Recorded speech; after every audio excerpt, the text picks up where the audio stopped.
Item ಯಾವುದೇ ಇರಲಿ try ಮಾಡಿ ಆಚಿ ಚಿಕನ್ ಮಸಾಲಾ. ಇನ್ನು ಸಿಎಂ ಬದಲಾವಣೆ ಸುದ್ದಿಯನ್ನ ಬ್ರೇಕ್ ಮಾಡಿದೆ ನಿಮ್ಮ ಗ್ಯಾರಂಟಿ ನ್ಯೂಸ್. ಕರ್ನಾಟಕದ ಮಾಧ್ಯಮಗಳಲ್ಲಿ ಗ್ಯಾರಂಟಿ ನ್ಯೂಸ್ ನಂಬರ್ 1.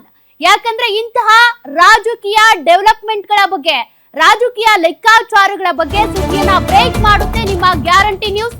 ಸಿಎಂ ಬದಲಾಗ್ತಾರೆ ಅಂತ ಮೊದಲು ಸುದ್ದಿ ಮಾಡಿದ್ದು ಈ ನಿಮ್ಮ ಗ್ಯಾರಂಟಿ ನ್ಯೂಸ್.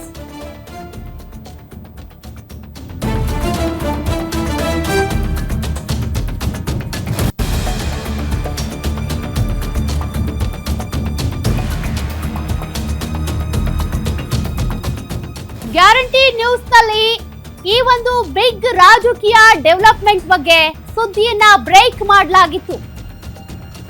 ವೇಣುಗೋಪಾಲ್ ಸುದ್ದಿಗೋಷ್ಠಿಯಲ್ಲಿ ಸುಳ್ಳು ಹೇಳಿದ್ರು, ಯಾವುದೇ ಕ್ಷಣದಲ್ಲಿ ಸಿಎಂ ಚೇಂಜ್ ಅಂತ ಬ್ರೇಕ್. ಆ ಸುದ್ದಿಯನ್ನ ಬ್ರೇಕ್ ಮಾಡಿದ್ದೆ ನಾವು. ಸಿದ್ದುಗೆ ರಾಜೀನಾಮೆ ಸೂಚನೆ ಕೊಟ್ಟಿದ್ದಾರೆ ಅಂತ ಹೇಳಿದ್ದೆ ನಿಮ್ಮ guarantee news. Guarantee news break ಮಾಡಿ 3 ಗಂಟೆಯ ಬಳಿಕ ಇತರೆ ಮಾಧ್ಯಮಗಳಲ್ಲಿ ಇದೇ ಸುದ್ದಿ ಬಿತ್ತರವಾಯಿತು. ಕರ್ನಾಟಕ ಟಿವಿ ಮಾಧ್ಯಮಗಳಲ್ಲಿ ಸುದ್ದಿ ಬ್ರೇಕ್ ಮಾಡೋದ್ರಲ್ಲಿ ಗ್ಯಾರಂಟಿ ನ್ಯೂಸ್ ನಂಬರ್ 1. ಬ್ರೇಕ್ ಮಾಡಿದಂತ ಸುದ್ದಿ ಖಚಿತ ಆಗಿರುತ್ತೆ, ಗ್ಯಾರಂಟಿ ಆಗಿರುತ್ತೆ. ಅದರಂತೆಯೇ ಆಗ್ತಾ ಇರುವಂತ ರಾಜಕೀಯ ವಿದ್ಯಮಾನಗಳ ಬದಲಾವಣೆಗಳನ್ನ ನೀವು ಗಮನಿಸ್ತಾ ಇದ್ದೀರಿ. ನಾವು ಈ ಸುದ್ದಿ ಬ್ರೇಕ್ ಮಾಡಿ 3 ಗಂಟೆಗಳ ಬಳಿಕ ಬೇರೆ ಮಾಧ್ಯಮಗಳಲ್ಲಿ ಇದೇ ಸುದ್ದಿ. ವೇಣುಗೋಪಾಲ್ ಸುದ್ದಿಗೋಷ್ಠಿಯಲ್ಲಿ ಸುಳ್ಳು ಹೇಳಿದ್ರು, ಪವರ್ ಶೇರಿಂಗ್ ಒಪ್ಪಂದ ಆಗಿದ್ ನಿಜ, ಡಿಕೆ ಶಿವಕುಮಾರ್ ಅವರು ಸಿಎಂ ಆಗ್ತಾರೆ, ಜೊತೆಗೆ ಸಿದ್ದರಾಮಯ್ಯನವರಿಗೆ ರಾಜೀನಾಮೆ ಕೊಡೋದಕ್ಕೆ ಹೈಕಮಾಂಡ್ ಸೂಚನೆ ಕೊಟ್ಟಿದೆ ಅನ್ನೋದ್ರ ಬಗ್ಗೆ ಗ್ಯಾರಂಟಿ ನ್ಯೂಸ್ ನಲ್ಲಿ ಸುದ್ದಿಯನ್ನ ನೀವು ಗಮನಿಸಿದ್ರಿ. ಆ ಸುದ್ದಿ ಖಚಿತ ಆಗಿದೆ.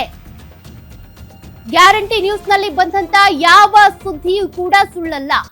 ಯಾವ ರೀತಿಯಾಗಿ ಪೊಲಿಟಿಕಲ್ ಅನಾಲಿಸಿಸ್ ಆಗಿತ್ತೋ, ಯಾವ ರೀತಿಯಾಗಿ ಪೊಲಿಟಿಕಲ್ ಇನ್ಸೈಡ್ ಮಾಹಿತಿಯನ್ನ ಕಲೆ ಹಾಕಿದ್ವೋ ಅದೆಲ್ಲವೂ ಕೂಡ ನಿಜ ಆಗಿದೆ. ಸದ್ಯ ಸಿಎಂ ಬದಲಾವಣೆ ಆಗುತ್ತೆ, ಅದು ಡಿಕೆ ಶಿವಕುಮಾರ್ ಅವರು ಸಿಎಂ ಆಗ್ತಾರೆ ಅನ್ನೋದ್ರ ಬಗ್ಗೆ ಸಿಕ್ಕಂತ ಇಂಚಿಂಚು ಮಾಹಿತಿಯನ್ನು ಕೂಡ ಗ್ಯಾರಂಟಿ ನ್ಯೂಸ್ ಬಿತ್ತರಿಸಿತ್ತು. ಅದರಂತೆ ಈಗ ಸಿಎಂ ಬದಲಾವಣೆ ಆಗ್ತಾ ಇದೆ.